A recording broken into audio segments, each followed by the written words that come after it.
respected.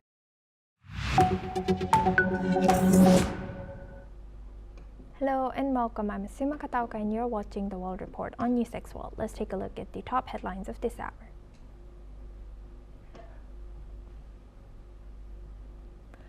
A member of Iran's security forces was killed during protests that have swept across the country since last week, local media reports. Several people killed and others injured after an explosion ripped through a bar in the luxury alpine ski resort town of Crans, Montana. In a first, 34-year-old New York Mayor Zohran Mamdani takes his oath on a centuries-old Quran. He now becomes the first Muslim, first South Asian, and first African-born person to hold that position. Australia has removed tariffs from all Indian exports to the country, implementing the agreements reached under the Australia-India Economic Cooperation and Trade Agreement signed 3 years ago.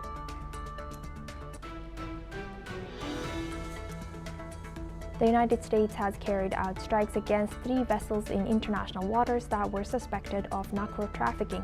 According to the U.S. Southern Command, the vessels were traveling as a convoy.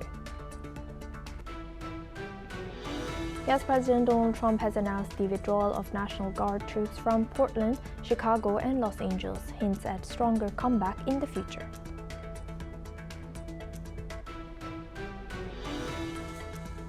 Russian President Vladimir Putin has voiced his confidence on victory in Ukraine, while his Ukrainian counterpart Volodymyr Zelensky has warned that peace cannot come at any cost in their respective New Year's addresses to their countries.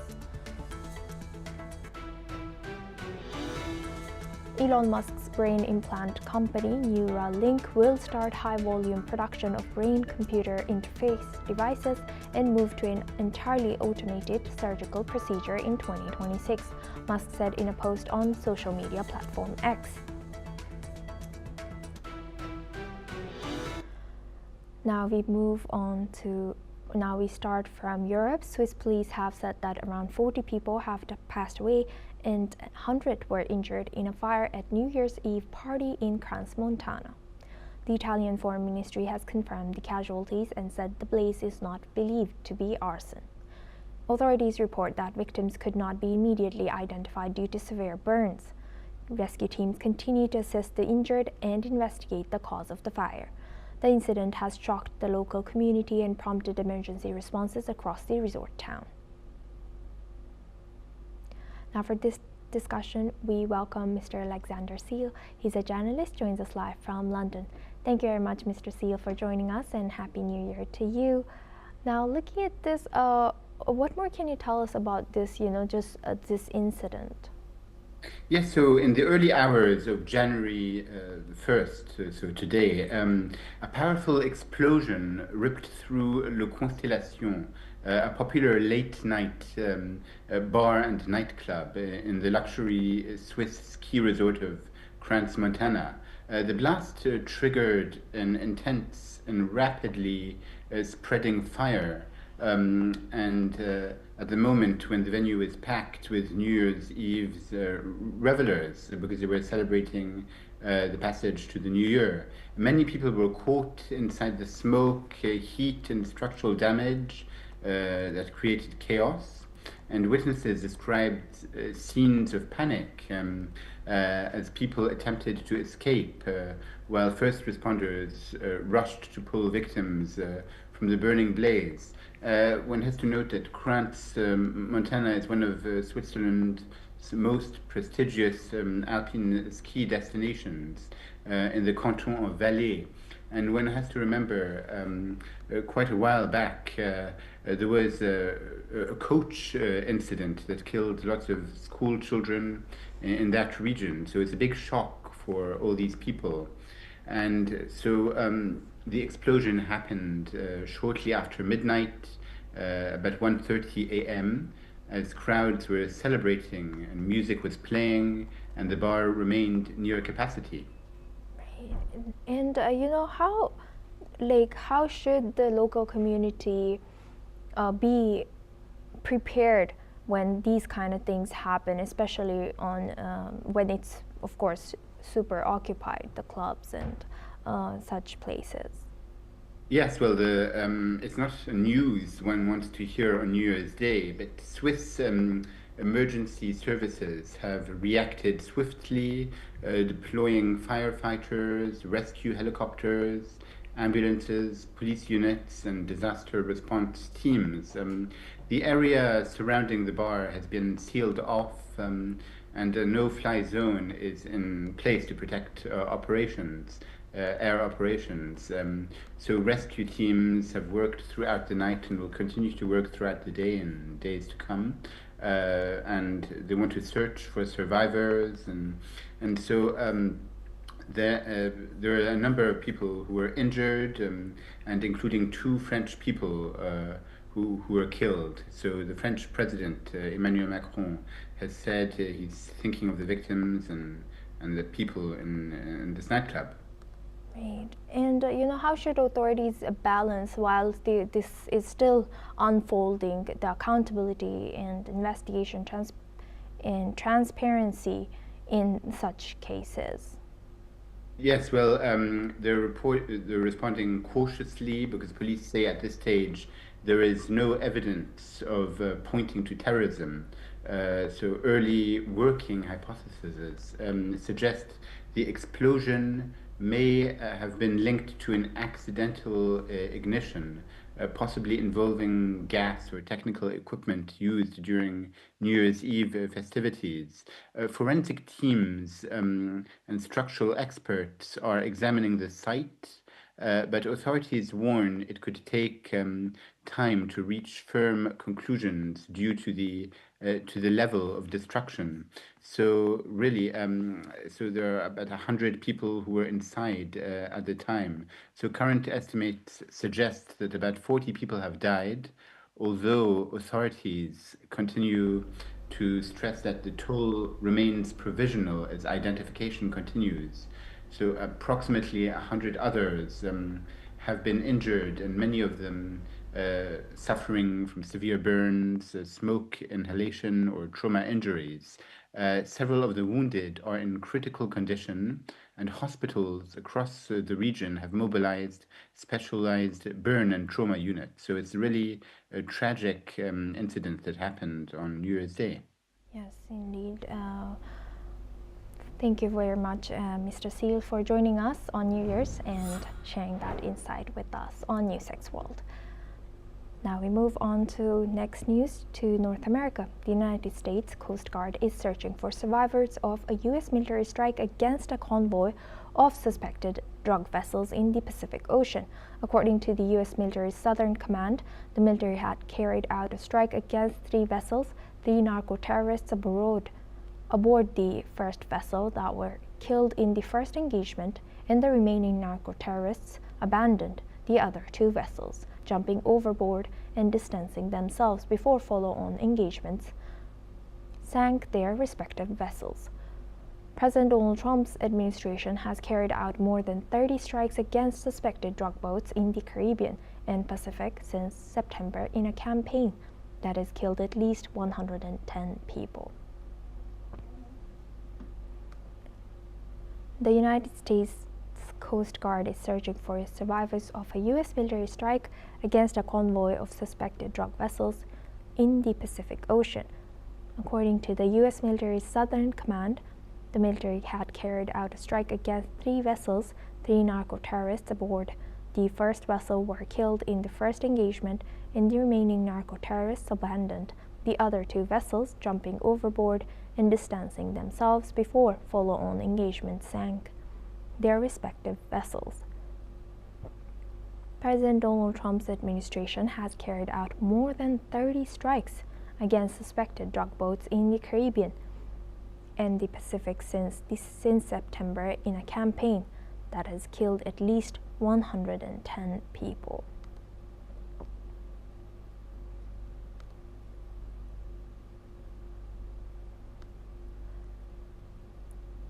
The United States Coast Guard is searching for survivors of a U.S. military strike against a convoy of suspected drug vessels in the Pacific Ocean. According to the U.S. military's Southern Command, the military had carried out a strike against 3 vessels. 3 narco-terrorists aboard the first vessel were killed in the first engagement, and the remaining narco-terrorists abandoned the other 2 vessels, jumping overboard and distancing themselves before follow-on engagements sank their respective vessels. President Donald Trump's administration has carried out more than 30 strikes against suspected drug boats in the Caribbean and Pacific since September in a campaign that has killed at least 110 people.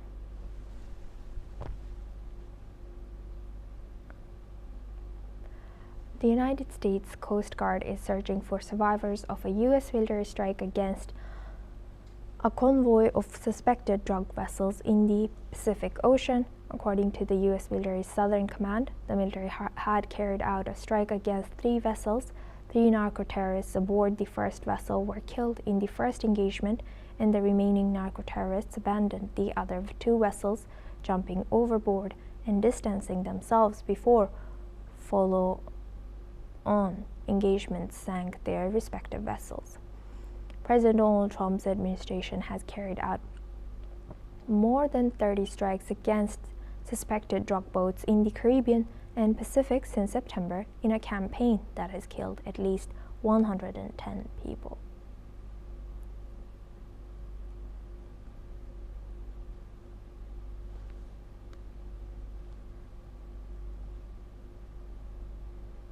The United States Coast Guard is searching for survivors of a U.S. military strike. Now for this discussion, we welcome Mr. Matti Zweig. He's a geopolitical commentator, joins us live from Tel Aviv. Happy New Year, Mr. Zweig, and thank you for joining us once again. Now, looking at the continued strikes on these drug vessels in Pacific, by U.S., how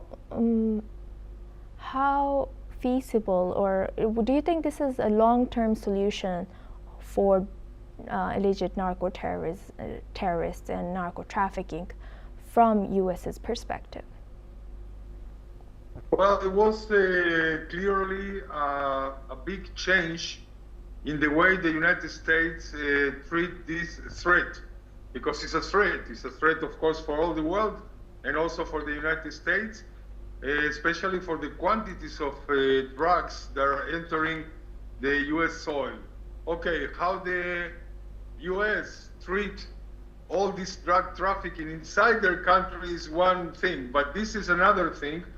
This is part, not only an effort of the drug traffickers, but also an effort of the drug traffickers that they are inside the government of Venezuela. So it's a mixed question.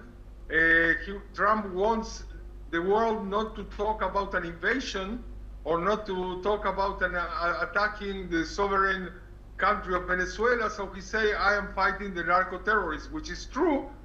But in the background, we understand that he's trying to make a regime change for all what it means Venezuela today.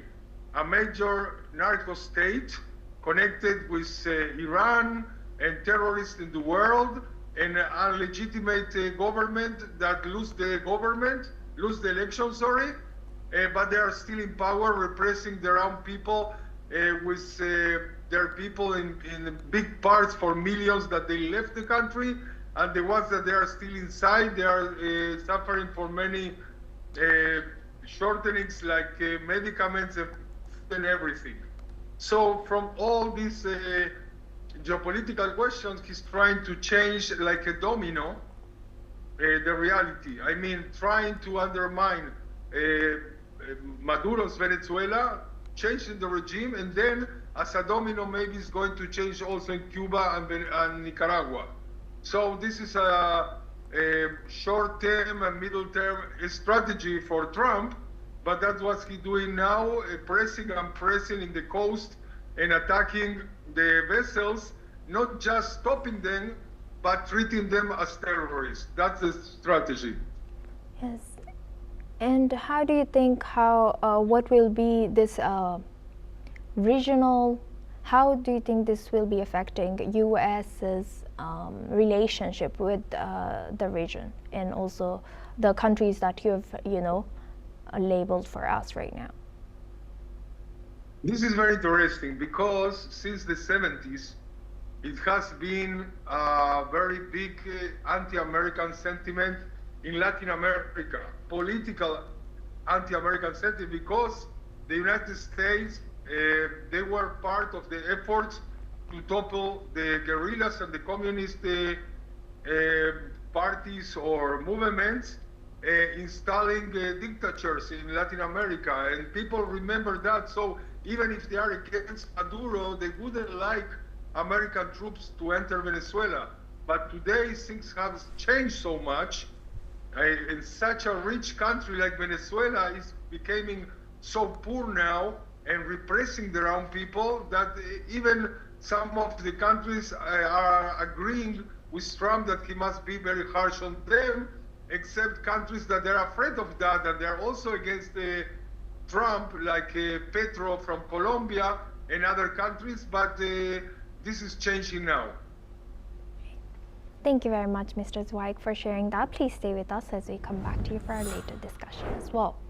Now we move on. Thank you. Now we move on to Europe. Pope Leo has held a Mass at St. Peter's Basilica in the Vatican to mark the World Day of Peace. The service was attended by thousands of faithful and highlighted a message of hope, mercy, and global harmony. In his homily, the Pope reflected on the Jubilee year as a powerful sign of God's plan for humanity and contrasted it with worldly strategies and conflict of greed. The Pope had thanked everyone who helped welcome pilgrims throughout 2025, helping make Rome a welcoming place during the Jubilee. Also, the Pope called for the spirit of peace and grace to continue into the new year.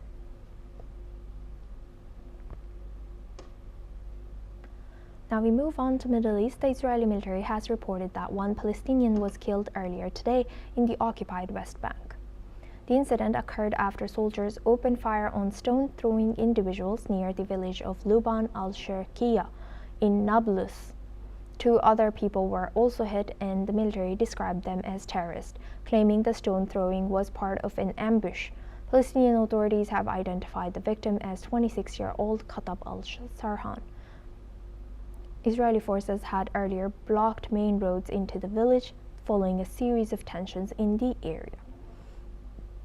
According to the UN, over 1,000 Palestinians have been killed in the West Bank between October 2023 and October 2025, while 57 Israelis have also lost their lives in Palestinian attacks. Now for this discussion, we welcome back Mr. Matti Zweig. He's a geopolitical commentator, joins us live from Tel Aviv. Thank you very much, Mr. Zweig, for staying with us. Now, looking at this, what more can you tell us about this differing narratives of this Palestinian and Israeli side? Well, this is very different from what you see in Gaza, because what is called the so-called Palestinian state, or the wishes of many people to have a Palestinian independent state, is divided into different territories. One is on the west of Israel, which is the West Bank, and west. The word west is because it was west of Jordan and not west of Israel. But anyway, it's called the West Bank, Judea and Samaria for Israelis. And the other one is Gaza, that is in the southern part of Israel, and there are not earth connections between them. And everything that is happening in Gaza and everything that has been happening since the wild attack on the Israeli population in October 7th, 23. But the question in the other side, in the West Bank, is different. There you have the reign of the PA, and the Palestinian Authority there is part of the Oslo Accord since 1992, 1993. And they have 3 different territories in that area. They are called A, B, and C. One with full commitment and responsibility of the Palestinians. The second one is mixed. And the third one is called Area C, is in the hands of Israel. And I mean about the security. And of course, in this territory, you have Israeli settlements and Palestinian people. And in all these areas, there have been all the time a lot of movements to fight against the Israelis and the Israeli soldiers. And here and there, they succeed. But usually, because Israel is inside, not like in Gaza, so they try to cope in a very fast way for not to leave the terrorist attacks to succeed. So that's what happened in this case. Is one more, because there is a political blockade of everything that is happening, not only between Israelis and Palestinians, but between Palestinians themselves. They are very afraid that the PA will lose the gap of the society there. So sometimes they are helping the Israelis for security, and sometimes themselves they are attacking other Palestinian factions, and sometimes Israel is in clashes with them. And in the middle of all this, you have hundreds of thousands of Israelis that in the last 50 years have been building their settlements. But this is in discord with the world, because the world is pushing for a Palestinian state. Let's not forget that this has been, for thousands of years, a land with Jewish, that they were expelled or massacred from that area. So things are not so simple. They are not black and white, and they are part of wider conflict that is the beginning or not of a real Palestinian state, or end to the conflict between Israelis and Palestinians. Right. And do you think that Palestine and Israel is ready to move to the second phase of Gaza ceasefire now? Well, this is not Palestinians and Israelis. This is Israel with Gaza Strip. And Gaza Strip and their second phase is not ready because Hamas is not ready. Hamas is a terrorist Islamist movement that is trying to stay in power in Gaza. The second phase is also composed by the international coalition that they still didn't do it. Not Trump, and not Indonesia, and not Pakistan, and not anyone. They're just talking about it. So when they're going to be serious about that, maybe also the Israeli army is going to be deployed different, or to confront the terrorists in a different way. But until they don't dismantle Hamas, the second phase is not going to occur. Thank you for sharing that insight and joining us, Mr. Matti Zweig from Tel Aviv. Now we move on to India. The Indian rupee has started this year with a slight decline, weighed down by ongoing dollar demand from corporates. The rupee opened lower at 89.9525 per US dollar and closed at 89.97, marking a 0.1% drop. The currency's performance in 2025 was marked by a significant 4.72% decline, its worst showing since 2022. Trading volumes were low due to New Year holidays, leaving routine flows to guide the market. Experts say that the rupee faces both challenges and stabilizing factors in 2026. India's strong economic fundamentals, including ample reserves, offer some cushion, though global uncertainty remains. The currency is expected to trade between 89.30 and 90.20 in the near term. That's all we have time for. Keep watching NewsX World for more news updates from around the world.